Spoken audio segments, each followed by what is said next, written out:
ನೋಡಿ filter coffee ಮಾಡ್ತಾ ಇದ್ದೀನಿ. ನೀರು ಹಾಕ್ತಾ ಇದ್ದೀನಿ. ನಿಮ್ಗೆ ಎಷ್ಟು ಬೇಕಾದ್ರೂ ಹಾಕ್ಕೊಳ್ಳಿ ನಿಮ್ಮ ಅಳತೆ ಪ್ರಕಾರ.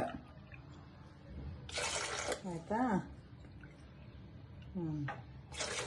ಇದನ್ನು ಮುಚ್ಚಿ ಇವಾಗ ಇದಕ್ಕೆ ಪೌಡ್ರ್ ಹಾಕ್ತೀನಿ. ನೋಡಿ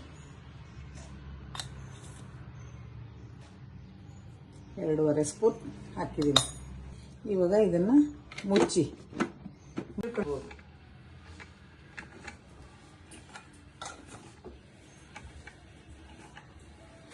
2 ನಿಮಿಷ ಸಾಕದು. ಅದಾಗಿ ಎಲ್ಲ ಫುಲ್ಲಾಗಿ ಅದೇ ಸ್ಟಾಪ್ ಆಗುತ್ತೆ.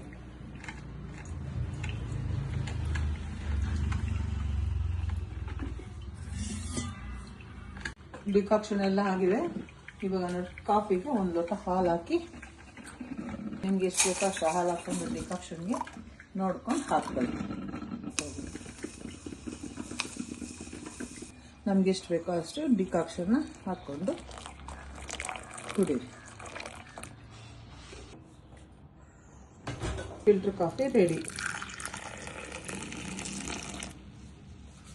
Filter coffee ready. ತಗೊಂಡು ಕುಡೀರಿ.